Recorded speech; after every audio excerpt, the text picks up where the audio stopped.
Մենք եթերում ենք, սիրելիներ, շարունակում ենք եւ խոսելու ենք կարևոր մի թեմայի մասին, չնայած ինա, որ տեղեկացված լինելը, պաշտպանված լինելու լավագույն տարբերակներից մեկն է նաեւ, բայց ըստիս ես եւ դու դեռ շատ շուտ է որպեսի մտածենք մանրամասն տեղեկացված լինելու այս թեմայի հետ կապված, չնայած կա դրա կարիք օգնելու մեր տատիկ պապիկներին։ Բայց ֆոնդից օգտվում ենք նաև մենք, որովհետև մեր ներկայի աշխատանքն ապահովում է մեր վաղվա օրը։ Կենսաթոշակների եւ նպաստների բարձրացման հնարավորությունները հետվճարի մեխանիզմի միջոցով։ Սա է թեմայի գլխավոր մասը։ Ներկայացնենք մեր հյուրին։ Այո, մեր տաղավարում է Հայաստանի Հանրապետության աշխատանքի եւ սոցիալական հարցերի նախարարության կենսաթոշակային ապահովության եւ այլ դրամական վճարների վարչության պետ Անահիտ Գալստյանը, բարի լույս։ Բարի լույս։ Բարի լույս։ Թույլ տվեք նախ շնորհավորել ձեր միամսյակը։ Շնորհավորել նաեւ բոլորիս թատրոնի միջազգային օրվա կապակցությամբ եւ սկսենք մանրամասն ներկայացնել մեխանիզմը։ Ինչպես է այն գործում եւ ուր է տանելու մեր սիրելի տատիկ պապիկներին։ Մեխանիզմը սկսել է գործել դեռևս 22 թվականի հուլիսից,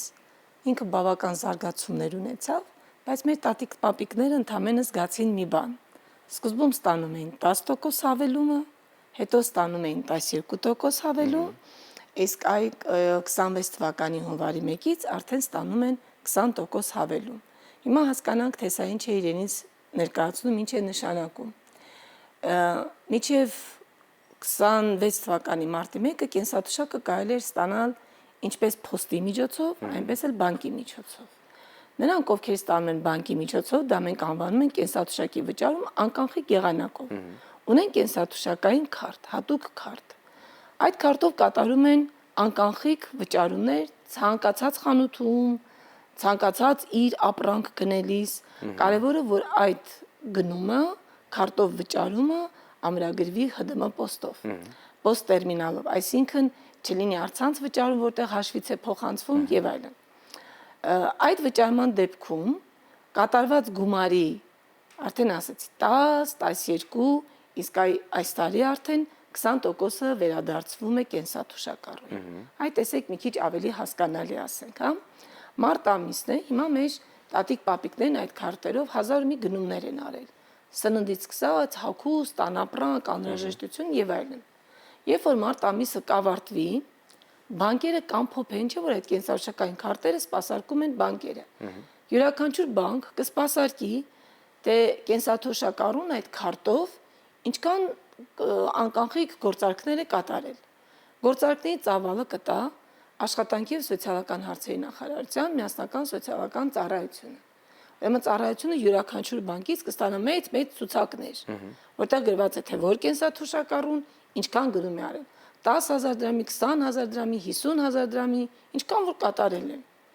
Հետո կատարում է հաշվարկ։ Այդ գումարի նկատմամբ հաշվարկվում է 20% արդեն ներողություն, 20% հետվճարը։ Եվ արդեն ապրիլի 15-ից մինչև 17-ը, այս ամսաթվերն ինչու եմ ասում, առաջի 15 օրը հատկացնում ենք բանկերին, որպեսզի կարողանան ամփոփել այդ բազմաթիվ գնումները եւ մեզ տան տվյալներ, երբ որ ամսի 15-ը դա վերջին ժամկետն է բանկերի համար ստանում ենք, 1-2 աշխատանքային օր արագ ամփոփում ենք դա, որտեղ դա ձեռքով չի, դա արդեն ծրագրային մշակում եւ այլն, եւ 2 օրվա ընթացքում վճարում ենք հետվճարը։ Գումարը փոխանցվում է այն բանկային հաշվին, այն բանկային քարտին, որով կատարվել է անկանխիկ գործարքը։ Կարծես նշված էր, որ առավելագույնը պիտի լինի 10,000 դրամ։ Այդ 10,000 դրամը վերաբերվում է հետվճարին, թե միանվագ գնմանը։ Տեսեք, պատկերացնենք, ստանում է կենսաթոշակառուն 60,000 դրամ։ Նա կարող է այդ 60,000-ից օրինակ 50,000-ը կանխիկացնել եւ չգիտեմ, պահել իր մոտ, այդպես է ցանկանում կենսաթոշակառուն կամ թորը գնում է մի լավ տեղ, 50,000 հանում է տատիկը ու տատիկի կողմից տալիս է թորանը։ Այս դեպքում տատիկը քարտին կունենա արդեն 10,000 դրամ եւ այդ ամիս կարող է 10,000 դրամի գնումներ կատարել։ 10,000 դրամի 20%-ը կկազմի 2,000 դրամ եւ հաջորդ ամիս կստանա 2,000 դրամ։ Հաջորդ տարբերակում ենթադրենք, թե տատիկը ստացավ 60,000 դրամ եւ ամբողջ 60,000 դրամը ծախսեց իր անկանխիկ վճարումները կատարելու համար։ Այս դեպքում 20%-ը 60,000-ը կկազմի 12,000 դրամ, բայց առավելագույն չափը կկազմի 10,000 դրամ։ Հետվճարի մասին էր Այո, խոսքը։ միայն հետվճար, այսինքն 60,000 կենսաթոշակ ստացող տատիկին, եթե նա ամբողջ 60,000-ը ծախսի, միևնույն է հետ ենք վերադարձնելու առավելագույնը 10,000 դրամ։ Հետաքրքիր է նաև կան հստակ խանութներ կամ խանութների ցանց, գուցե, չգիտեմ, որտեղից որ նրանք պիտի օգտվեն այս հնարավորությունից նաև օգտվելու համար, թե բացառապես ազատ են խանութների ընտրության հարցում։ Ցանկացած խանութ, ցանկացած ապրանք, այստեղ կարևոր հանգամանքը, որպեսզի վճարումը կատարվի կենսաթոշակային քարտով։ Միակ պայմանը սա է։ Դերևս բացառություն են կազմում կոմունալ վճարումները, որոնց նկատմամբ հետվճար չի հաշվարկվում։ Իսկ հետվճարը բացառապես վերաբերում է բոլոր կենսաթոշակառուներին եւ նպաստառուներին, թե բոլոր նրանք նաեւ ովքեր որ թեկուզ թոշակառու են, բայց դեռ աշխատում են, նույնպես վերաբերում է նրանց։ Տեսեք, շատ լավ հարց էր, որովհետեւ իսկապես նա միայն կենսաթոշակառուներին եւ նպաստառուներին չի վերաբերում։ Նա ավելի լայն ընդգրկման շրջանակ ունի։ Այստեղ խնդիրը, եթե ուշադրություն դարձրեցիք, ասացիք կենսաթոշակային քարտով վճարումներ։ Նշանակում է այդ քարտին ինչ գումար փոխանցվի, այդ գումարը արդեն ընդգրկվում է հետվճարի շրջանակում։ Այստեղ հարց է ծագում. իսկ ինչ գումար կարող է փոխանցվել։ Օրինակ, ես աշխատող կենսաթոշակառու եմ։ Կարող է այդ քարտին փոխանցվել եւ կենսաթոշակը եւ աշխատավարձը։ Իհարկե ոչ։ Ուրեմն դա հատուկ հաշիվ է, հատուկ բանկային հաշիվ է, որին փոխանցվում են բոլոր պարբերական վճարները, որոնք վճարվում են պետական բյուջեից սոցիալական ծրագրերի շրջանակում։ Իսկ որոնք են դրանք։ Մոտարապես 14-15 տեսակ վճարումներ ունենք։ Մեծ խումբը, շատ մեծ խումբը կազմում են կենսաթոշակները։ Բնականաբար նպաստ ասում ենք ինքը նպաստը արդեն մի 8-9 տեսակ նպաստ է նպաստ կոչվածի մեջ, բայց միայն պարբերականները։ Ընտանեկան նպաստը, սոցիալական, ծերության, հաշմանդամության, կերակրողին կորցնելու դեպքում, երեխայի խնամքի նպաստը, երրորդ եւ յուրաքանչյուր երեխայի համար նպաստը, այսինքն բոլոր պարբերական վճարները, որոնք վճարվում են պետական բյուջեից, պարգևավճար, պատվովճար, վճարվում են այդ կենսաթոշակային քարտի միջոցով եւ նրանք արդեն առաջացնում են հետվճար։ Եվ նաև շատ հետաքրքիր է հաշվի առնելով իհարկե մեր հայ տատիկ պապիկների կոլորիտը, նրանց մտածողությունը։ Հետաքրքրող հարցն է տալիս։ Իսկապես հաշտ են նրանք այս համակարգի հետ թե ոչ, ադապտացվում են թե ոչ, կամ բարդ ու հեշտ ընթացքի մասին նաև կցանկանայիք մի փոքր մեզ պատմել։ Հետաքրքիր հարցին կարելի է պատասխանել, իհարկե այն որ հարցումներ անեն եւ հարցումների արդյունքներն ամփոփ են, բայց ես կփորձեմ այդ հարցին պատասխանել ելնելով զուտ թվերից։ Ասացի, որ 22 թվականին ենք, չէ՞, սկսել։ Այո։ Այն ժամանակ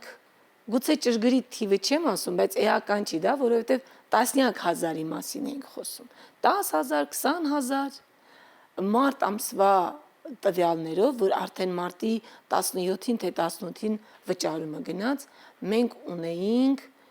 447,000 շահառու։ Այսինքն զուտ այս թվերից ելնելով պիտի ասենք, որ գուցե մեր կենսաթոշակառուները մի քիչ հաշտ չեն։ Ելնելով հասկանում ենք սուբյեկտիվ պատճառներից, կան թոշակառուներ, որոնք աշխատավարձ ստանալով անցնում են կենսաթոշակի։ Իրենք քարտի հետ են հաշտ, քարտով գնումներ կատարելու հետ են հաշտ, բայց չմոռանանք, որ մենք ունենք մի քիչ ավելի տարիքով կենսաթոշակառուներ, որոնք այդ քարտը շոշափելի չեն օգտագործել։ Ես հասկանում եմ, որ նրանց համար խնդիր է եւ ժամանակ է պահանջվում ձեր ասած հաշտվեն։ Իմ կարծիքով էլ մի քիչ տիրապետեն հմտություններին, որ կարողանան այդ քարտով գնումներ կատարել։ Կարծում եմ մի քիչ կողքի օգնությամբ, մի քիչ մեր սոցիալական աշխատողների օգնությամբ, մի քիչ խանութի աշխատողների օգնությամբ ի վերջո կհաշտվենք, որովհետեւ ինքը արդյունավետ գործիք է։ Դրամապանակ չի որ կորցնենք, փող չի որ միտեղ թողենք, մեր քարտն է իր գաղտնաբառով։ Հետևաբար կարծում եմ, որ կսովորենք։ Միահամուռ ուժերով մենք ունենանք այդ դրական արդյունքը։ Ինձ հետաքրքիր է նաև ինչին է ուղղված այս ամենը եւ ինչի համար եւ որքանով է կարեւորվում անկանխիկ գործարքը։ մենք կարդում ենք միմյանց մտքերը, հա, այդ ուզում հասկանալ։ Թատրոնի միջազգային նորն է հայ։ Գուցե։ Տեսեք, այս ընդդեպքն է, երբ որ մեդալ իսկապես երկու կողմ ունի,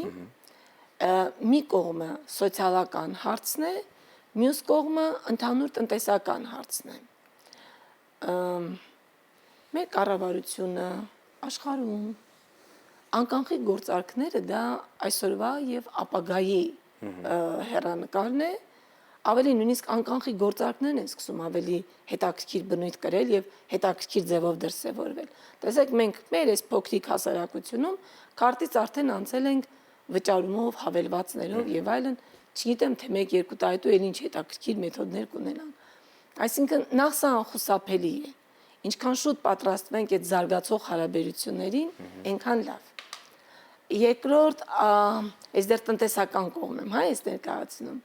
Երկրորդ անկախի գործարքը, անկախիկ գործառնությունների հաշվառումը ստվերային տնտեսության դեմ պայքարելու առաջին գործիքներից մեկն է։ Ոչ միայն Հայաստանի Հանրապետությունում, սա